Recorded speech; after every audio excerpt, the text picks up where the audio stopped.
asking the questions mainstream journalists will never ask. This is your Richie Allen Show on richieallen.co.uk, Fab Radio 2 in Manchester, and triggerwarning.tv.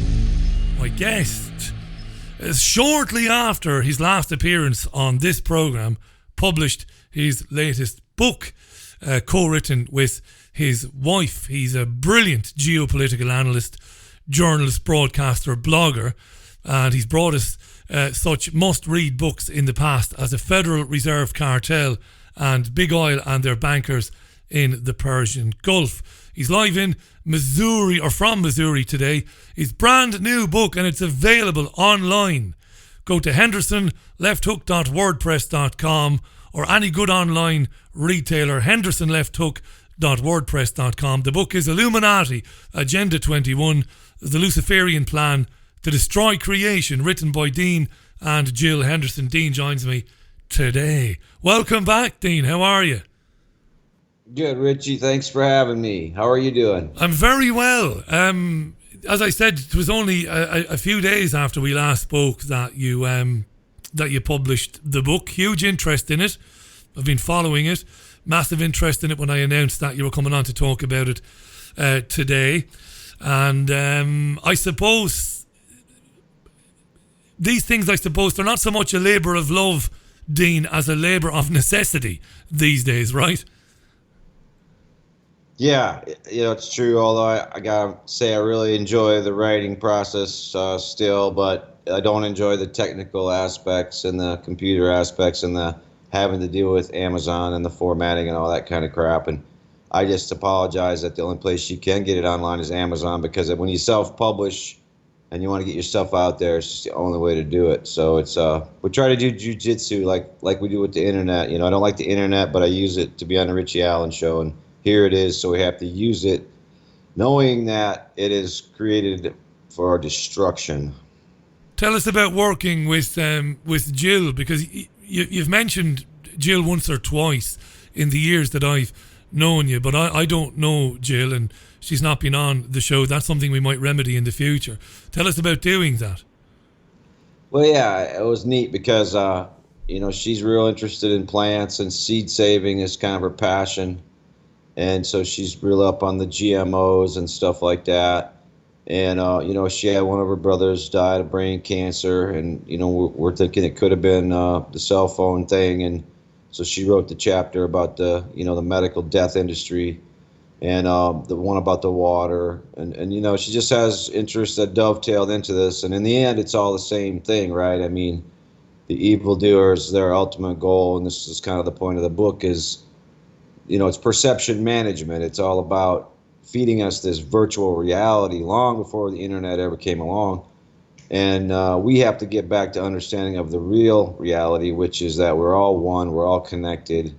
We're not objectified, atomized, itemized, commodified, separate things. And this is all part of just the capitalist Illuminati, schisming of the planet and of the understanding of reality that's taken place over the last few centuries, and has accelerated, I believe, with the advent of the internet, despite our attempts to take it the other way. The book is described, there's a great synopsis of the book. I don't know whether I'm sure you and Jill wrote it. I'm not sure Amazon would have written it. A great synopsis of the book. It grabs you when you read the synopsis. And you talk about the age-old battle between good and evil. Now, that isn't as simplistic as it sounds, but it's also not as complicated as it sounds. For people who hear, about a battle between good and evil, and they might say, well, that's, you have to believe in religion to believe in that. Of course, that's not true. Explain that, Dean. Explain how there's been an eternal battle between the forces of good and the forces of evil. Yeah, I mean, it really goes back to, I believe, a hunting and gathering society, which was, the first chapter of the book is called Leaving the Garden of Eden. And that's literally what we did, I believe, when we left hunting and gathering tribal subsistence, where we had extended families, where it was very egalitarian.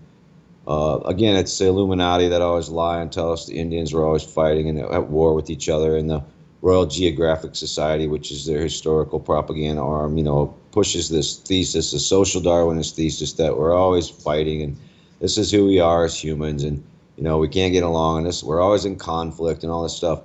But in fact, there was a time, and it was the majority of the time that humanity's been on this earth when people got along very well. When for example, the Hunter and Lakota tribal culture would always eat last, just because and of course nowadays he would eat first, and everybody followed his feet. Well, back then he ate last, and it's just that we're out of balance with that. So even the Adam and Eve story in the book of Genesis, where they took a bite out of the apple, and that tree, came from the tree of knowledge, and that's not necessarily Adam and Eve, and they're these real people. It's a metaphor for God's warning, Creator's warning.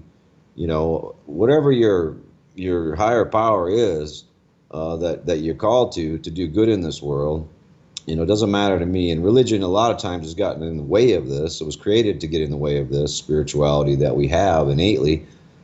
But that taking that apple from the tree of knowledge, it really started this intellectual kind of brain worship where, we started to believe the lies of the City of London, Royal Society people, the eugenicists, who said that, basically intellect is all that matters. And then they separated even, the intellect from the spiritual, from the emotional, which really there's no separation there. It starts with Descartes. It goes even before then. But it's this idea, Descartes, I think, before I am. But really, I mean, no, you're already here. So it's just we got lost in our brains is what happened. And we let these people get us lost in our brains. And they push this agenda of just, again, atomization, and everything has to be split. For example, we could have gone with nuclear fusion, which is, the unifying of molecules to create energy. And it would be free energy. There would be no waste. It's safe. Haven't done it yet. But what we have done is we've split the atom. Again, splitting things, see? And that, of course, has disastrous consequences, terrorized the world, waste that you can never get rid of. And again, just a schisming of reality. And so it's all virtual reality. It's all this hologram that they've put down upon this earth. And really a lot of it is to justify what they've done to the indigenous people. That's a great metaphor. That's a great metaphor, the one you just did there about instead of binding atoms, splitting atoms. And I think you've been critical of me in the past when we've spoken, quite rightly, as is your right, because of my dismissal of religious texts.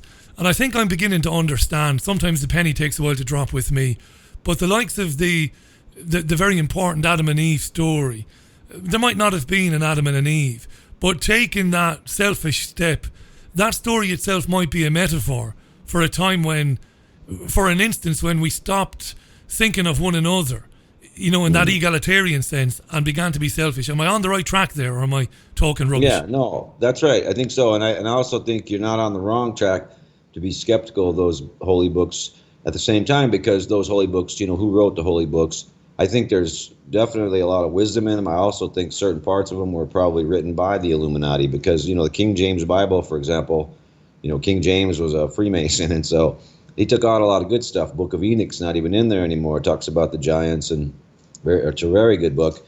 Other books that are in there are probably complete rubbish. So you have to take it all with a grain of salt. But if you put together, the Bible, the Bhagavad Gita, the Quran, the Torah, and there are certain stories that are similar, and these are the stories that and it's just stories that make sense. But we have to realize, the Templars, when they went to the Roman Empire, when they left Egypt, these Illuminati, these Anunnaki hybrids, whoever they are, from Sumeria to Egypt to the Roman Empire, when they got to Rome, they had the ships all of a sudden. So they went around the world and they basically pilfered all the commodities, all the gold, all the silver, all the precious metals that the indigenous people had. They stole their land, dispossessed them, and they started banking. And the Templars really started banking, see?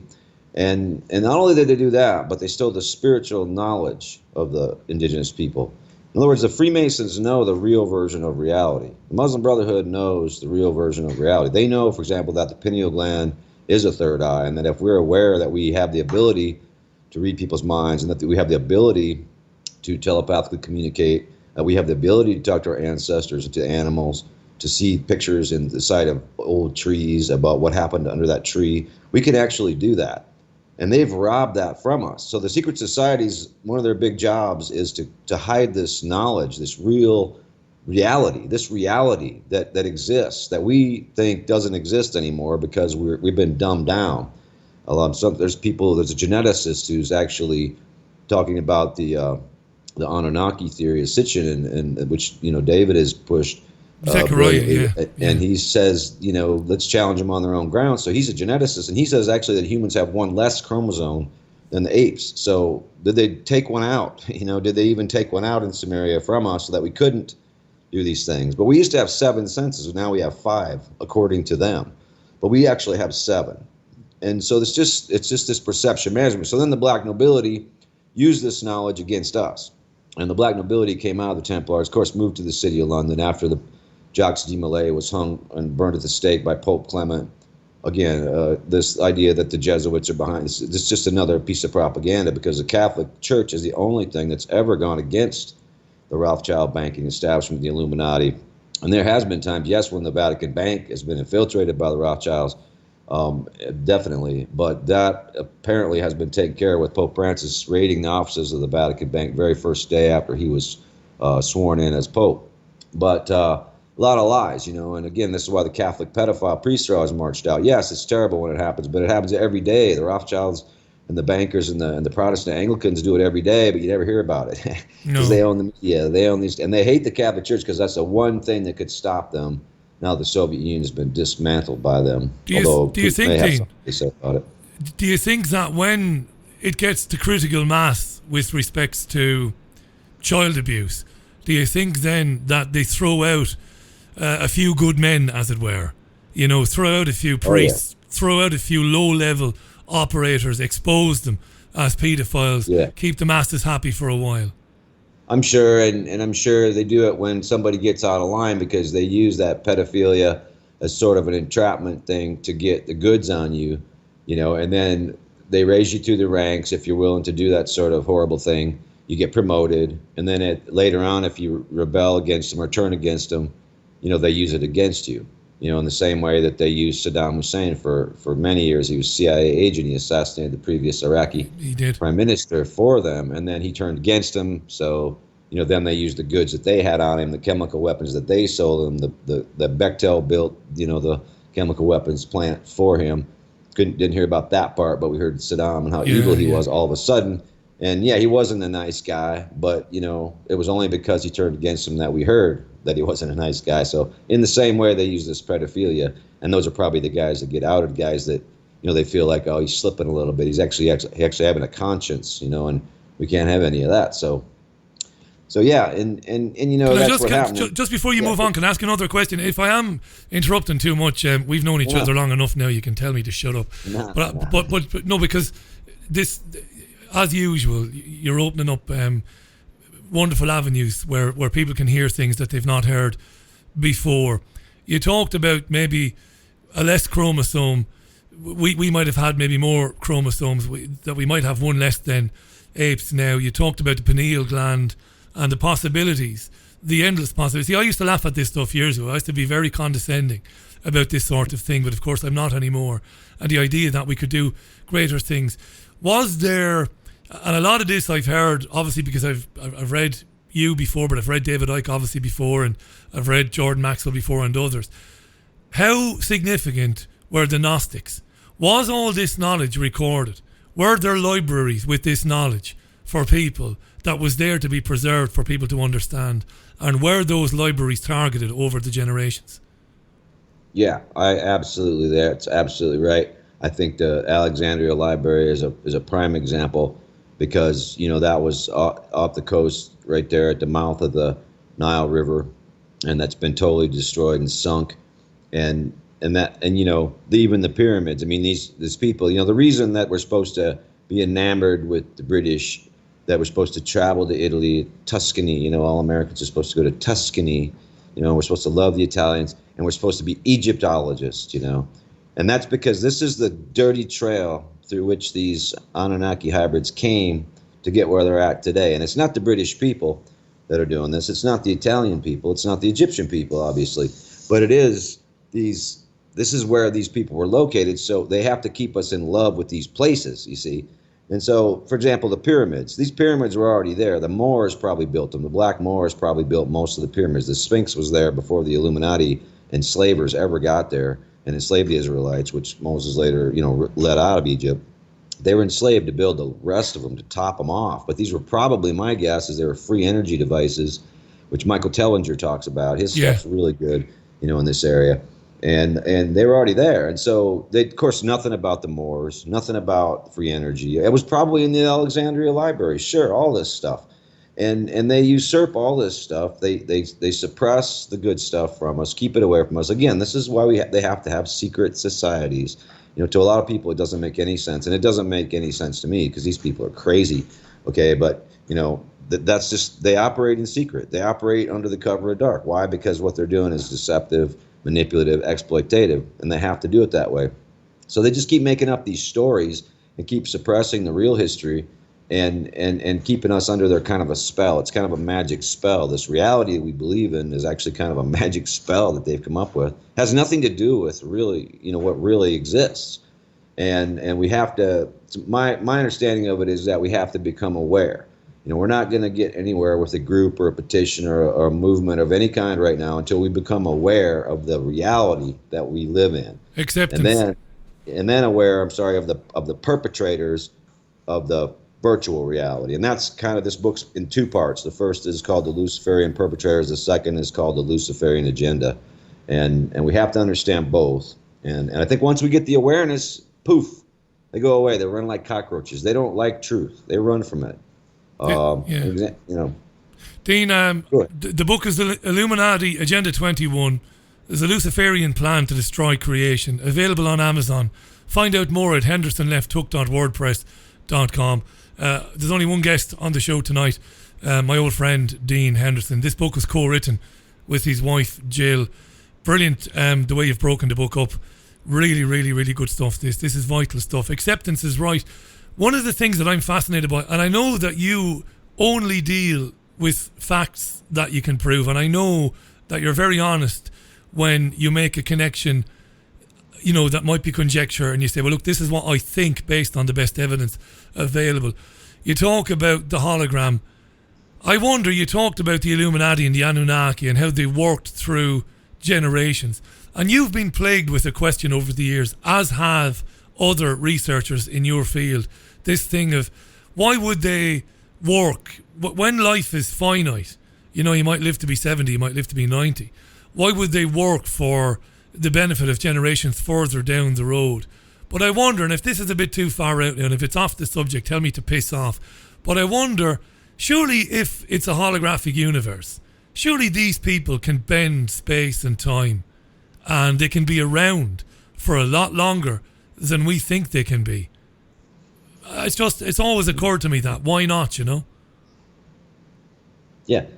I mean, it's possible. I think we all have, I guess the point I want to make is that we all have that same ability. If that ability exists, then we have it just as much as they have it. But maybe we don't know we have it, and maybe they know they do have it, And, like, they really, it's bizarre because, they trafficking organs out of Syria from young kids so they can get in, these 90-year-old Rockefellers get a new kidney and they can live 10 more years. They do blood transfusions from young people for the same reason. But ultimately, I don't think they really have a handle on this. My take, anyway, and I could be totally wrong about this. My take on this is the Anunnaki thing, could be, maybe not. We don't know. Nobody knows. The Sitchin came from the London School of Economics. That's interesting. Who's going to be able to call his bluff if he really didn't translate these correctly? There's that. So let's just say they are Anunnaki. Well, then they are. Let's just say they aren't. Well, they're not. But the bottom line is they give us the part of the perception management is to give us this impression that they're more powerful than they really are, that they really have a handle on this thing, and they don't.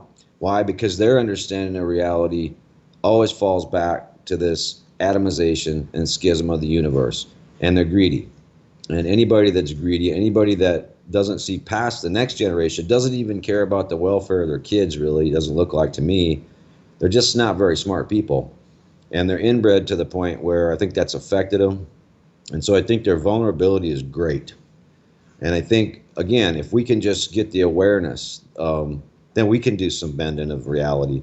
Here's one thing that happens to me that happened over the last few months. Actually, when I was writing this book, they would send owls at 3 a.m. See, the owl, all the Native American tribes will tell you, it's not a good thing to see an owl coming your way really close.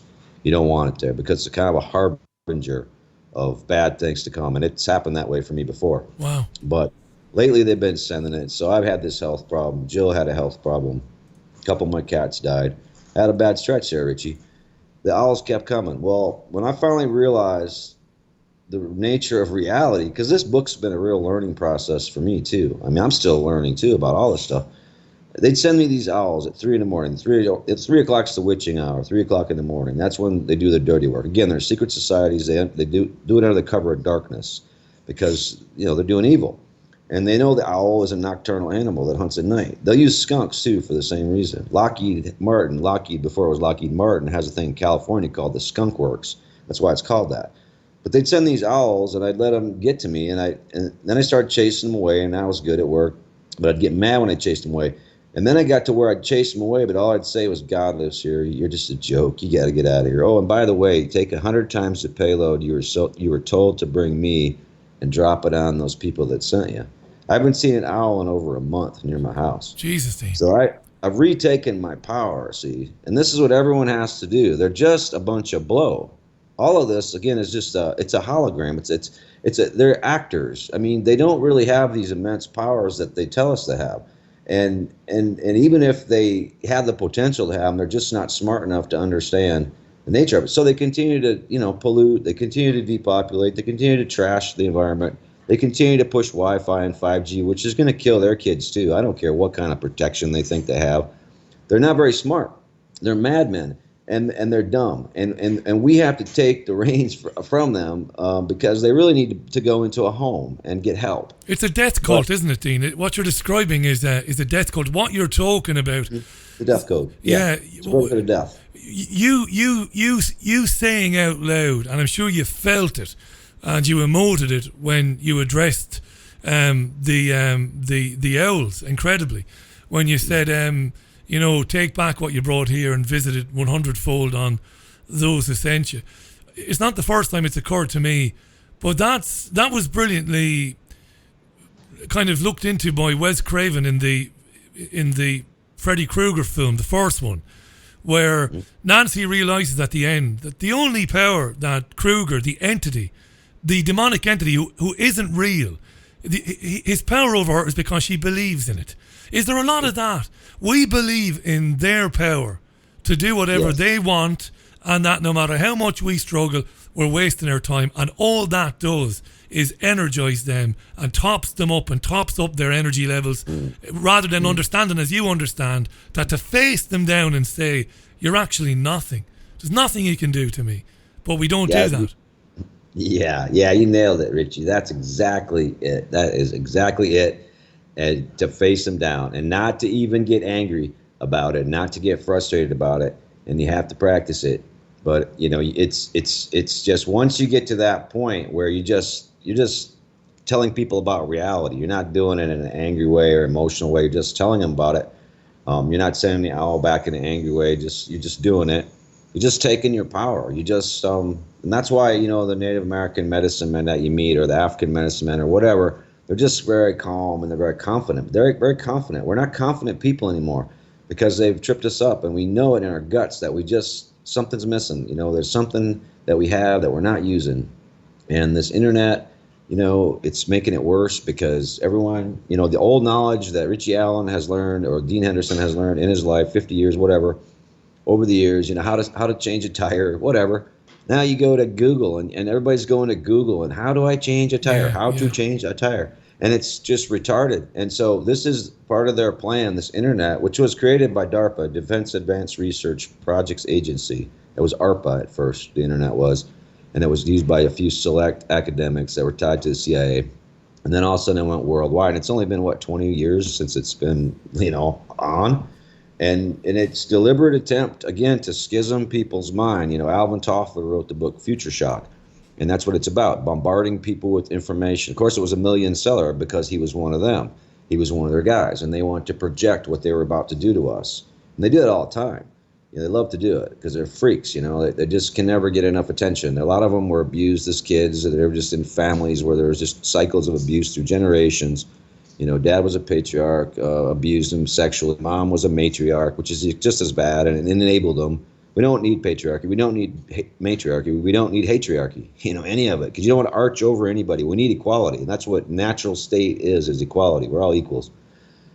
But anyway, that's kind of how it is. And we just, with the internet, we're becoming less confident even yet of these innate abilities that we all have, that God gave us, Creator gave us. Use them, use the abilities, and accept that gift.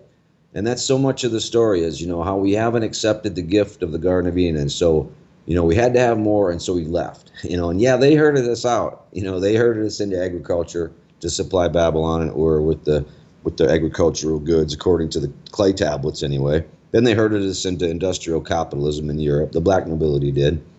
Into slavery. The city of London, all their wealth's built off slavery, pillage, looting, rape, no equality. So now they have to justify all their crimes or genocides with these continually crazier ideologies, more and more far out things. And of course, now we have transhumanism, which is just about as far out as it gets. And they actually want to erase the human race, really. And they want to do mechanical biology or whatever, this crazy stuff. And this is where 5G comes in. And this is bad. This could be the thing that we can't. Once this is in, it's going to be tough. And I think you can still short circuit the chip they're going to put in your brain if you're powerful enough. There's going to be people that survive it.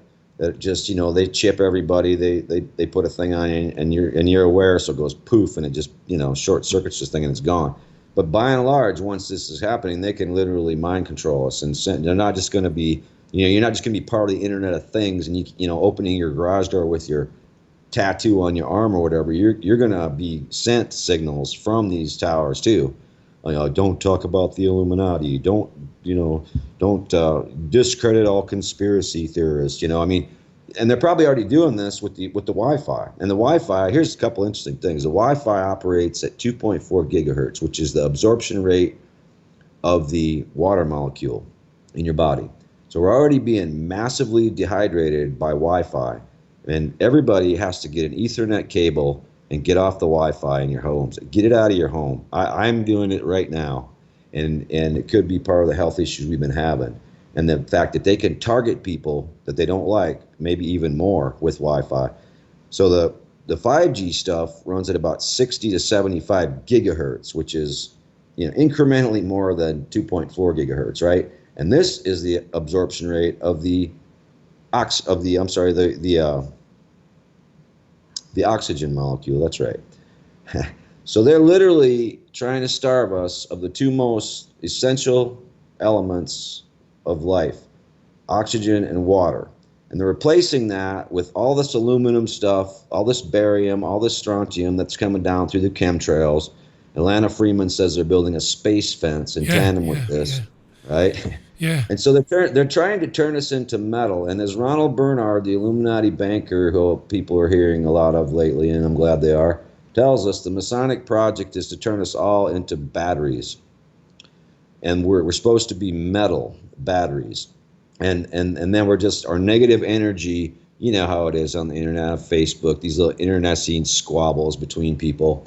They're already doing it. They're harvesting this negative energy along with their depopulation, their wars, their blood sacrifices of children to run on. So you think they want around about 500 million? Is that what they want? So they want to get rid of 6.5 billion people. That seems to be the number that people have settled on. By the way, number of people have asked me to put to you something I was going to put to you, but I'm glad that people are on the ball. With these strange occurrences at 3 o'clock in the morning, which is obviously a form of targeting, but outside of that, you've decided to connect to Wi-Fi. did you feel, or do you feel, and I know you've not got a narcissistic bone in your body, and I know you don't think it's all about you, but did you or do you feel that you're in some way being targeted? Oh yeah, there's no doubt about it. My home's being targeted, but I'm gonna fix it, and I'm fixed half of it already. I'm gonna fix the other half now, and it's gonna get fixed. But we have to be aware, and this, I'm telling you, people, this internet, this Wi-Fi, it's just bait. It's bait for the web, for the web that they cast, the World Wide Web. They've cast, this is how it is. They cast a World Wide Web. The Masonics, they love these little cute little, words that they can. So it's the World Wide Web, and it's called that for a reason, because it's a web where they're going to catch us all in it, and they've already caught us. So every time, now there's voice recognition. So the other day I pay a CenturyLink bill. We have to have a voice verification for to pay this bill. No way. Yeah. And so when I do it, I'm like, yeah, my name's I do it. Everybody should do that. Brilliant. And don't give them your facial recognition too. One guy told me he got locked out of Facebook and he had to do facial recognition to get back in. And don't do that either. This is all being plugged into the 5G, into your dossier. And the Facebook aspect, what Facebook is for is to establish an emotional dossier about your weaknesses, your strengths, your proclivities. What did Richie do when somebody criticized him? Did he respond? Did he not respond? Did he, what did he do when they liked his stuff? What did he do when he didn't like his stuff? And they're establishing an emotional dossier on each of us so they can use that against us. Facebook is just a dossier gathering device. So all of this has been bait because it's free, and we thought it was great. Isn't it great? And we've used it wisely.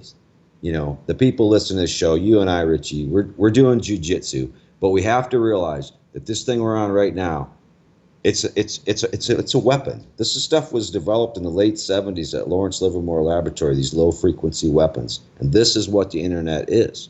DARPA, in your home, everybody's home. How much easier can it get when you allow the enemy to put a death ray in your home? In your house, yeah. In your house. And we've all done it. And I feel kind of stupid, honestly. That's kind of how I feel. I kind of feel like, wow, I should have saw this a long time ago. And I didn't. I just didn't.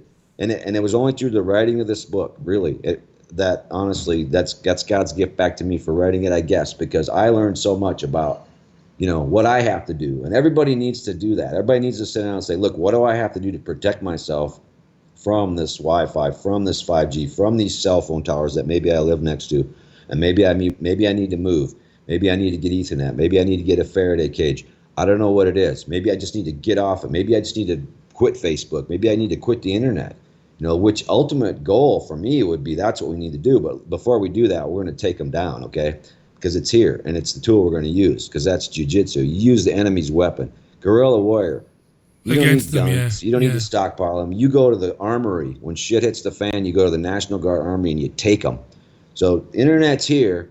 It's a weapon. We're going to take it and use it against them and take them down. It's like that Steven Seagal. I hope it goes away. I don't want to be here for the rest of my life. I don't want to be on the internet the rest of my life. Life's too interesting. Yeah. You know what I mean? Yeah, I'm with you. Yeah, what you're describing there sounds very much like that martial art practiced by Steven Seagal, Aikido, I think, where you use the force of the person attacking you against them.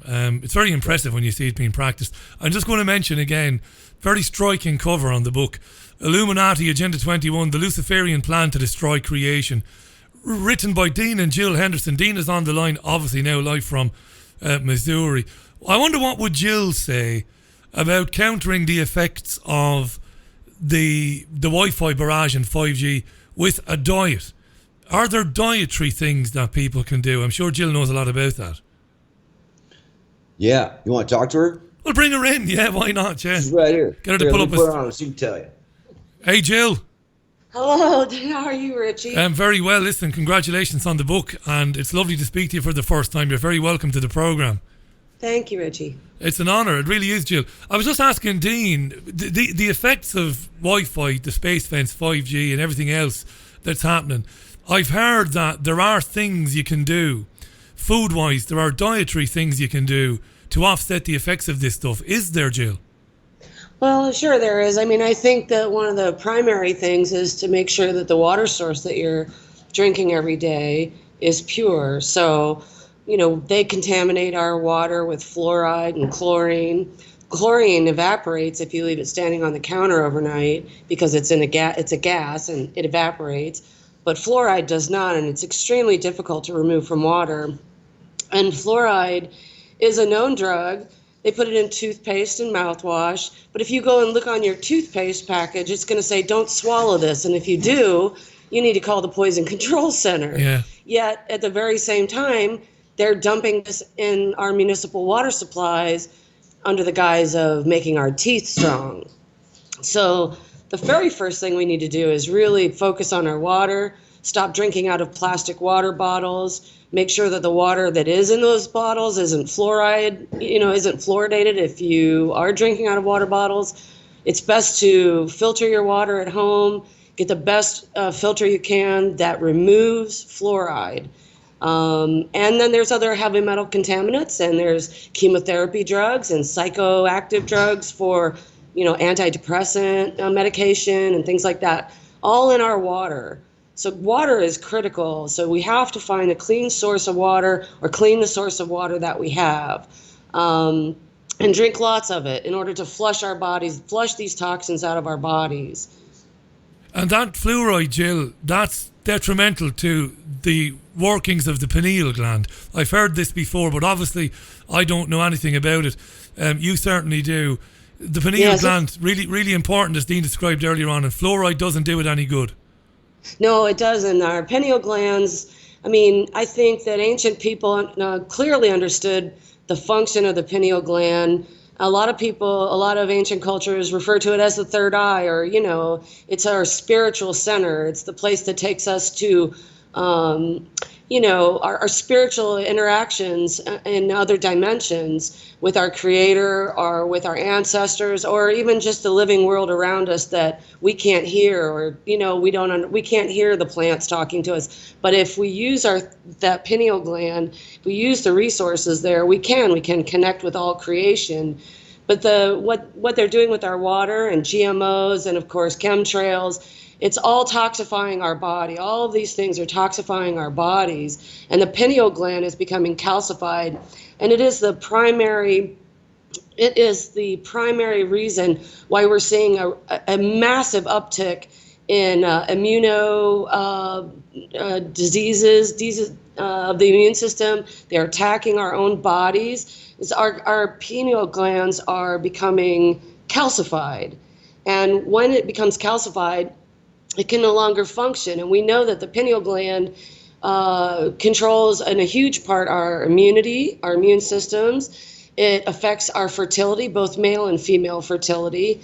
It affects our cycles, our rhythms, our circadian rhythms, like our sleeping, waking cycles. And through all those cycles, the pineal gland gives us energy in order to function every day. And so by attacking our bodies with our food and water, they are calcifying the pineal gland and dumbing us down and making us sterile. And it's all part of that eugenics kind of program that they have to reduce the population to a handful of useful slaves, if you will. Jill, Dean can jump back in whenever he wants as well. You bet. Yeah, no, you stick around, Jill. I wanted to ask you before Dean comes back in. Do you think what you just described there might be connected to what scientists call gender dysphoria? People feeling that they were born in the wrong body, males believing they're females, and vice versa. Is there a connection? I'm sure there is. I think that our loss of identity is crucial in their attempt to control us and to make us not sure who we are. Because I remember one time a Salish woman in Montana told me she wouldn't sell me a pair of moccasins she made. And she said, no, you have to, moccasins need to be made by someone who loves you and cares about you, because they take you on the path that you're going to walk in your life. And she said, these moccasins I'm selling are just for, tourists and things. She said, but I wouldn't sell you a pair of these. You need a pair of moccasins made by someone who cares about you, because these might misdirect your path.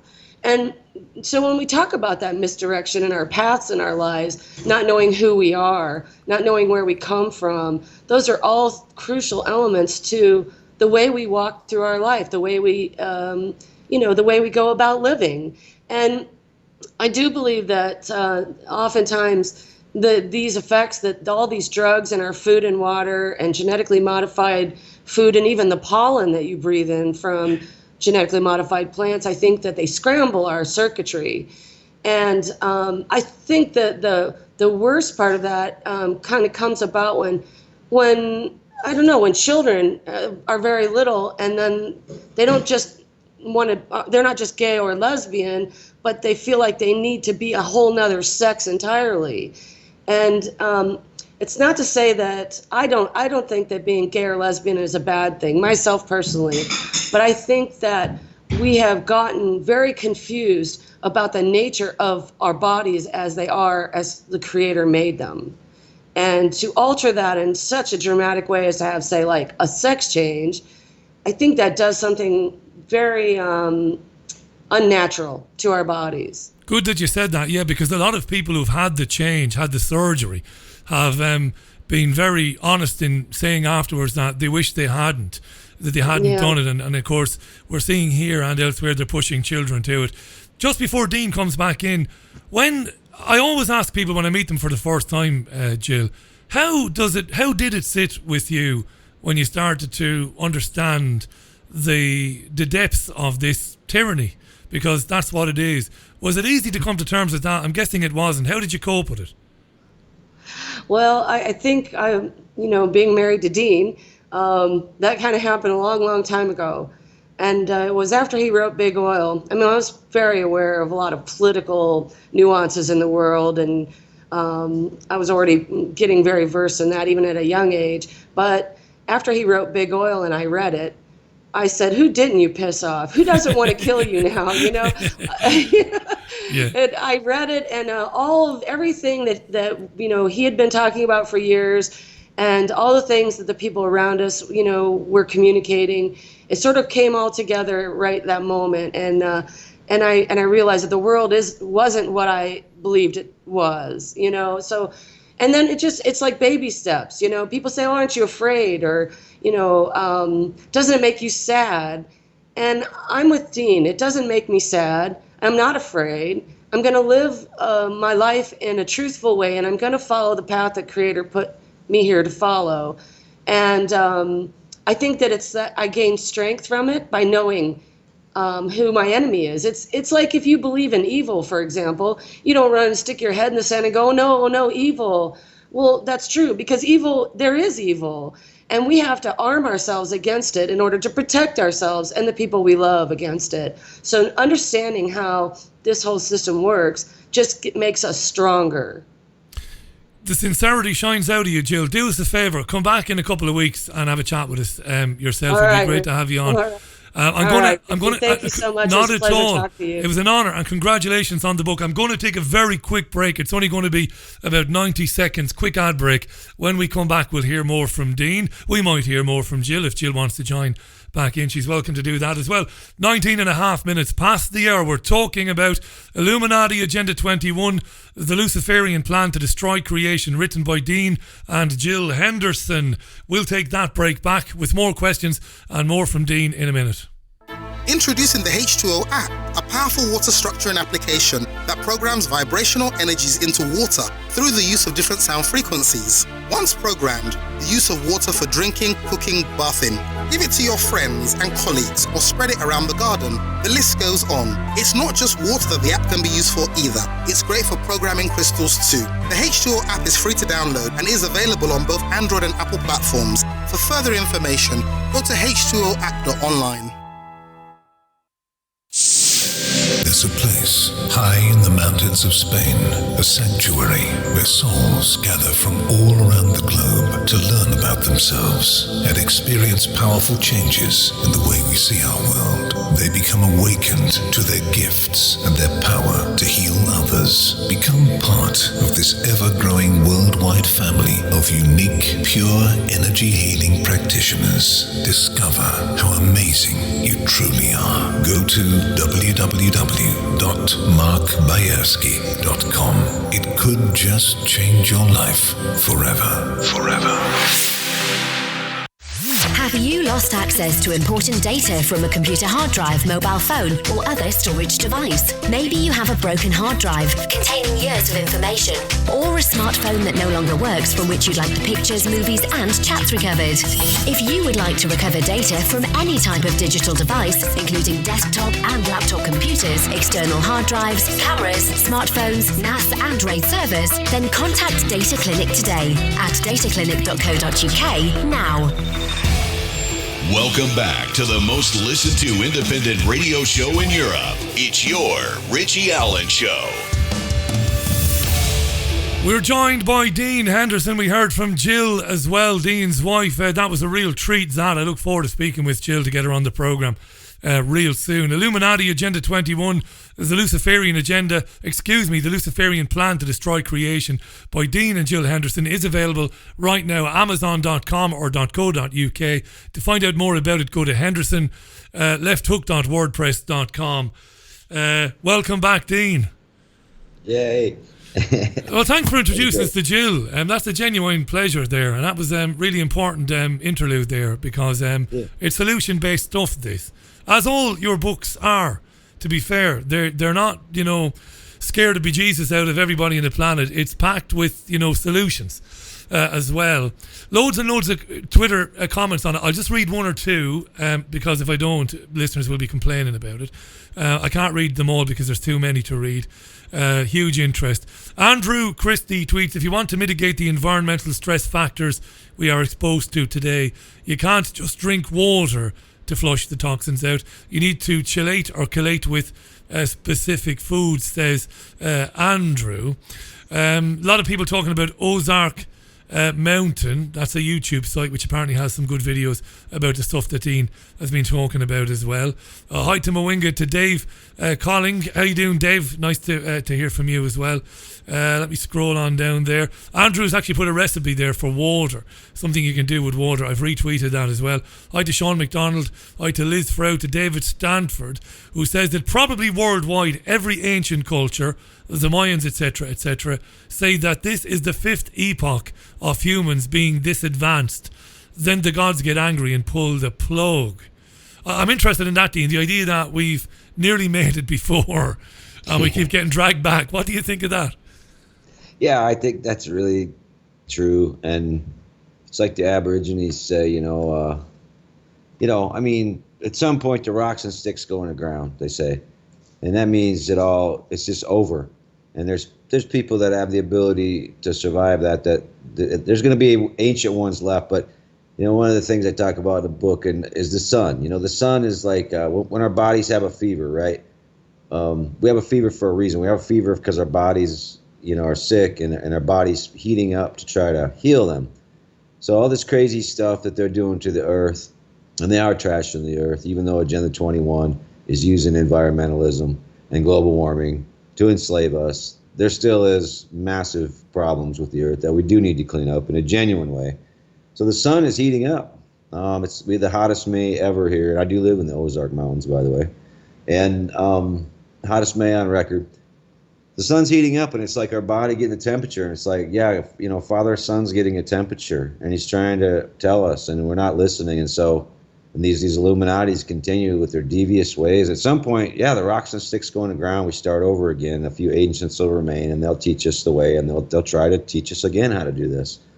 So I think there's something to it. I don't think this is the first time we've been through this, and this is reincarnation and all these things. And we, at some point, like the Hindus believe you get to the state of Dharma, but you only get there when you cut the karma, and karma's all bad. It's just it comes back on you scientifically. It's just action reaction. If I punch this desk right here, my fist is going to hurt. That's science, So there's this new science is pretty cool. I mean, there's a lot of stuff coming around now. So with this awareness, with this kind of renaissance that we're a part of, Richie, it's not just political, social, economic analysis of these Illuminatis, but there's a lot of the science coming around and proving that, plants resonate at 528 hertz, the same frequency as the music should be put out, until the Rockefellers changed it in 1940 to 440. So they changed all the music, just so we'd be in disharmony. But they've done all these things, but we're plugged into all this stuff by nature. See, it's beautiful stuff, and we just don't even know. how connected we are. We're all one. That's the whole thing. We're all one, and they've told us we're not. And then they keep telling us, this other thing that's been split already isn't one. And then it's on and on and on. It's just this big tear in the fabric of the universe that they've created. And so Father Son, he's trying to help us. But at some point, there'll be solar flares. And if we don't stop these people, essentially, I think we're toast, and the rocks and sticks go in the ground, and we start over.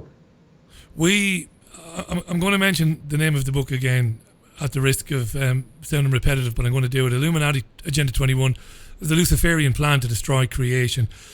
Dean traces this from Sumeria, ancient Sumeria, right through Egypt, the Holy Roman Empire, up to the present day, the city of London. This is really, really important stuff, folks. It really is. He's a brilliant writer, working with his wife Jill this time around. BBC environmental presenters like Chris Packham have recently been saying that they've been in the New Forest National Park. Now, I visited the New Forest National Park many, many, many, many years ago before I met my partner Caroline, and it's staggering that environmentalists are now saying, where are all the insects? Where's the butterflies gone? Where are the moths? Where are the crane flies? Where are the beetles on the forest bed? And when I read this by Chris Packham, I wrote an article about this and I put it on my own website. I went to an allotment. Now, I know you know what allotments are. In communities, people get allotments that's given to them by the local authority where they can grow whatever they want, lettuces, zucchinis, whatever they want to grow, tomatoes, strawberries, whatever. And I said to some of the old timers, because it's always old timers, which is marvellous. I said, listen, they don't know me from Adam. They wouldn't have a clue that I make programs. I said, is it true that the insects are declining? I read Chris Packham in the Guardian newspaper, and the two senior gents and a senior lady, they said, there's no insects. And I said, you're shitting me. And they said, no, we've noticed this as well. And I said, what do you think? What is it? And they said, pesticides, which I thought they would say. But of course, this aluminium, as we say, that you talked about earlier on, this is killing invertebrates. It's killing bees. It's the death of life. And this BBC guy said, his exact words were, Dean, he said that we're witnessing an imminent ecological collapse in the UK. Mm-hmm. Yeah, I'm hearing the same thing here, Richie, on the West Coast. So when I talked with Jeff Rentz, he's in Oregon, and he says the same thing. There's no insects anymore on the West Coast, no insects in the Rockies.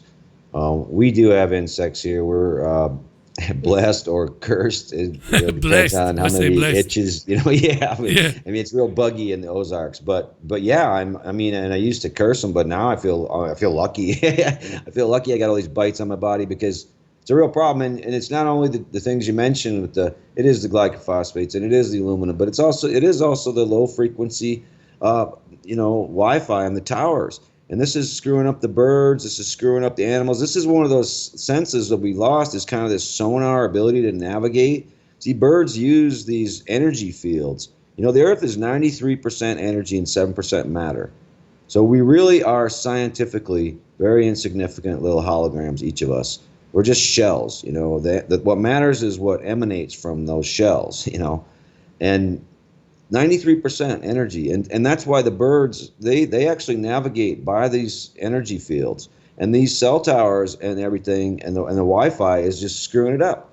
So we had one day we have like little sanctuary. There's no cell towers anywhere nearby. We're out in a very remote area, so we've actually had more birds coming here. But I've heard the birds are declining in many places too, and the birds are dying, and it's a mass extinction event. It's not just the insects. And it's really close. And if we can't shut down this 5G, it's really, we're undermining. I mean, look, if you don't have insects, you don't have pollination, you don't have plants. If you don't have plants, you don't have animals. If you don't have that, you're dead. We're dead. As a human being. So it's survival. It's just survival. Even if you're just a pig and you don't care about anything and you just, want to eat a bunch of Doritos and go to the movies, you know what?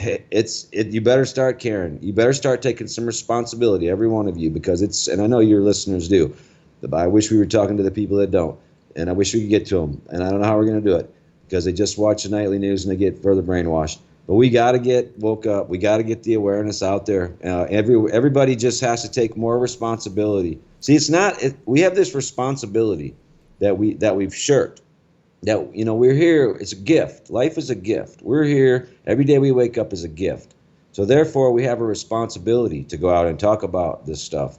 And people have shirked that responsibility. That's really the biggest thing that's happened. So it does come down on us.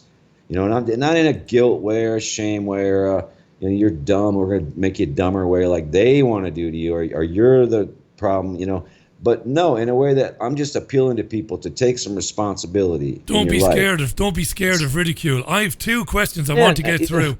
Absolutely, I have two questions I want to get through. We still got another 15 minutes that we can use anyway before we start getting right to the end.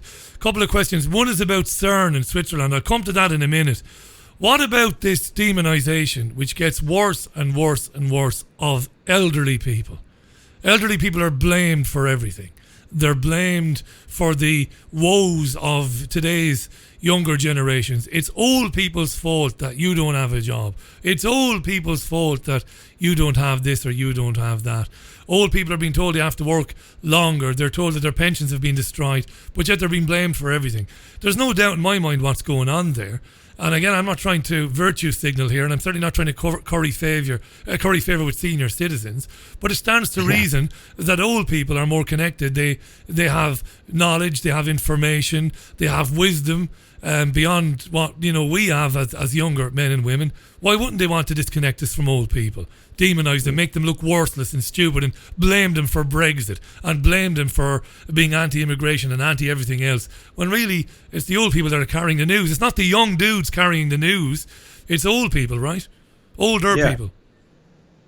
Yeah, it's just another inversion of reality, which is what the Luciferians do, because they're the fallen angels. They pride themselves on going against God's plan, going against Creator's plan. They're the fallen angels. So they want to now tell us that old people, they're just old sticks in the mud. They don't know anything. Whereas 100,000 years of culture, we've had tribal culture where old people were respected and revered for their knowledge. Why? Because they've lived here longer than you, dumbass. And now we're just being told, but it's the same theme. It's like, if you don't have the latest Wi-Fi device, you're basically a Luddite, which is ridiculous. I mean, anybody that doesn't embrace this crazy explosion of technology and have smart meters and smart toasters and all of their, you're so backwards, but this is all part of the shtick. But it's more than selling you stuff. It's this washing out of this old knowledge and this discrediting of old knowledge, discrediting of old ways of not just doing things, but old ways of thinking about things, and old ways of being spiritual, which means native people, which they, of course, don't want us to listen to any of that. So it's inculcating us with this new phony scientific neo-social Darwinist crap, survival of the fittest crap. Modernity, technology, idolized technology. It's a new religion. You're supposed to worship technology, Richie, don't you know? That's right. And by the way, I know you were kind of currying favor with senior citizens there, my friend. Yeah, absolutely. Yeah, I was, yeah. No, I've always, even as a young man, I was very lucky when I was in my early teens. I befriended a man living next door to me whose name was, he was known as Gianni. But his name was, he was married to a woman called Molly Hennessy. And he was an old Italian man who was a blower, a master blower at Waterford Crystal. And I got to know him when I was younger. And nobody paid much attention to him, but he was incredibly wise. He knew a lot of stuff. And he was very good to me. And when we used to go walking a lot in the evenings, people used to say we were like Daniel and Mr. Miyagi. And I've always respected, older people. And certainly not to patronise, I like listening to old people. It sounds very patronising. But I've learned so much from just listening to people who've, lived 60 or 70 years, have dealt with things, have dealt with authorities and dealt with the hardships of life. I was asked to ask you about CERN as well in Switzerland. I'm kind of losing track of where I am there because I want to get that in, because a number of people have asked me to ask you about CERN, this project in Switzerland, the particle accelerator, supposedly dreamt up to try and create the conditions at the point that the universe was created. A lot of people think it's about multi-dimensions, it's about something sinister. What do you understand that this is about?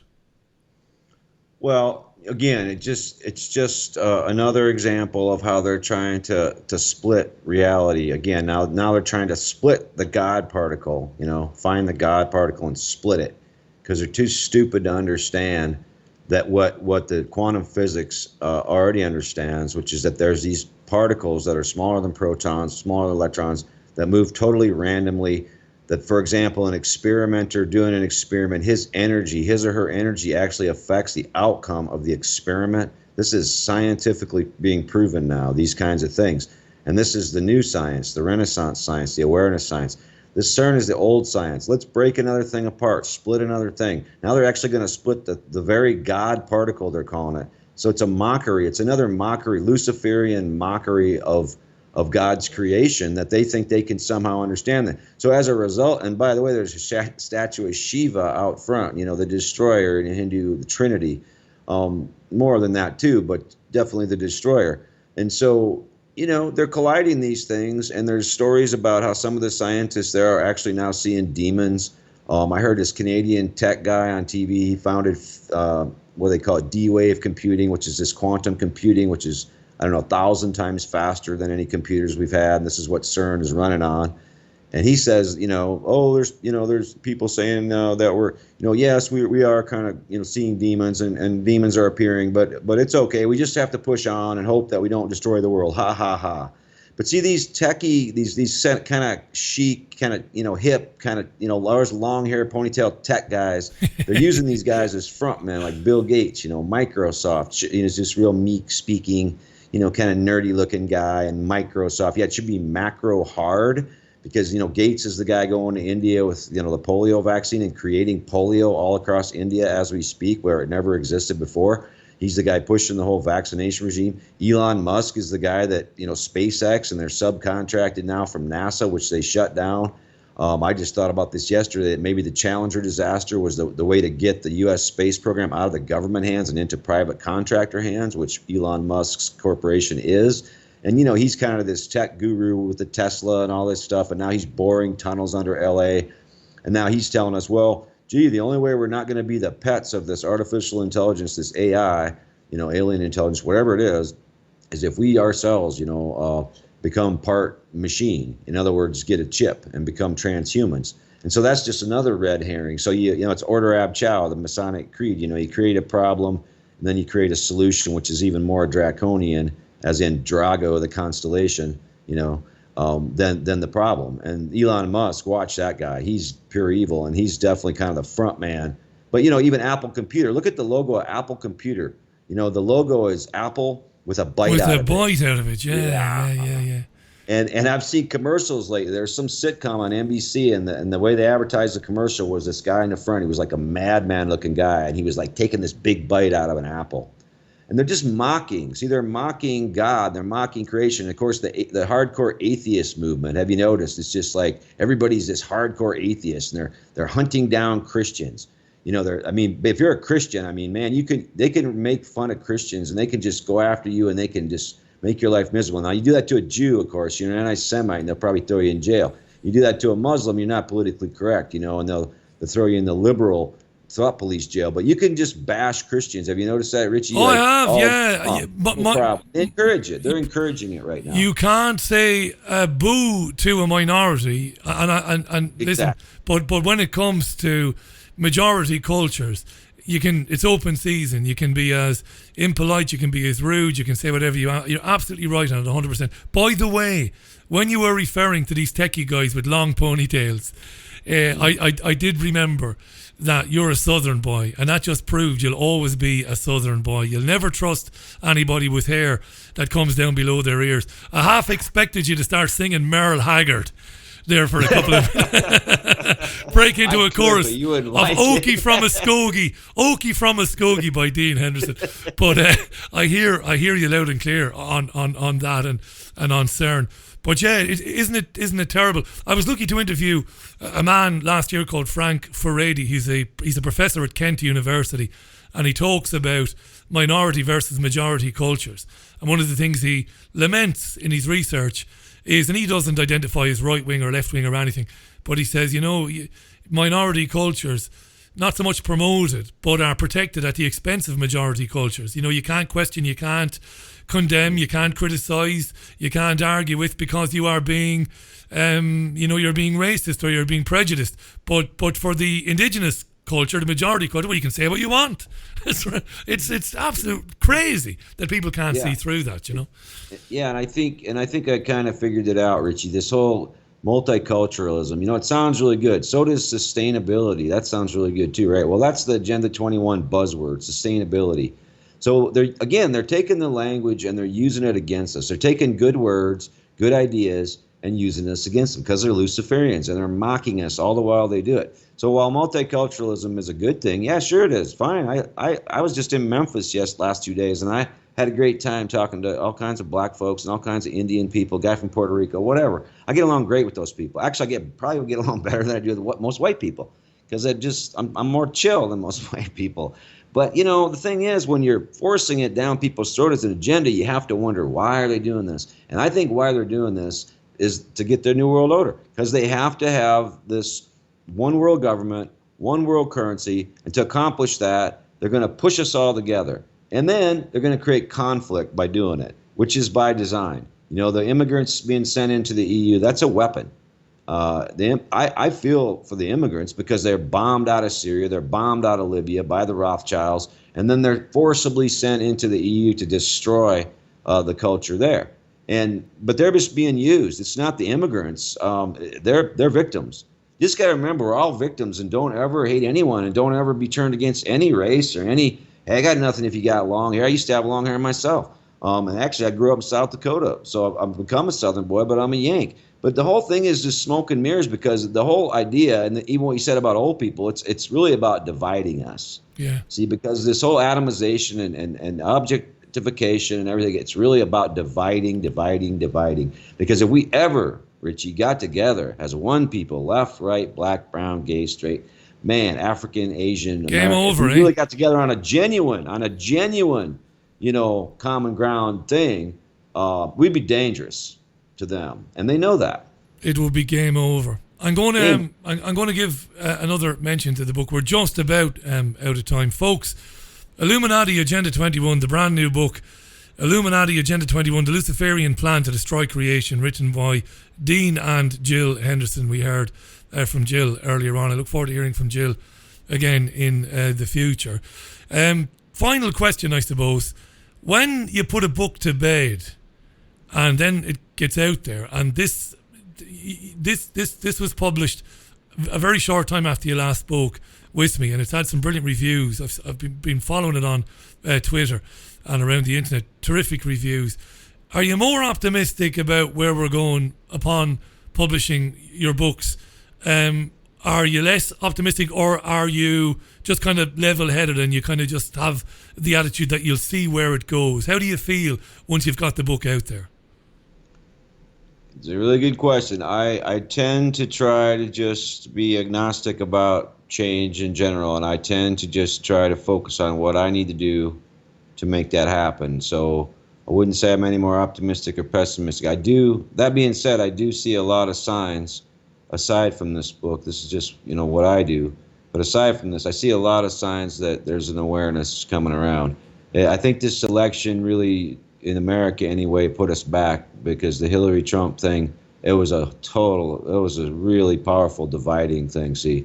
And everyone went into their camps, you know, and left-right camps, and just kind of started throwing rocks like monkeys, or not even monkeys, don't disparage monkeys, just some really low-life creatures, and it just divided people. But I'm starting to see that wearing off now, and I'm starting to see, you know, we're getting back to where we were before 2016, I think, in the U.S. anyway, where people were really getting close and getting onto this stuff, getting onto the Rothschilds, getting onto the BIS and the City of London, all this stuff. And especially with regard to the City of London lately, I'm seeing a lot of people finally talking about this, and finally talking about, you know, the things that really are at the top. Because we have to go for the head of the snake, is my whole thing, you know.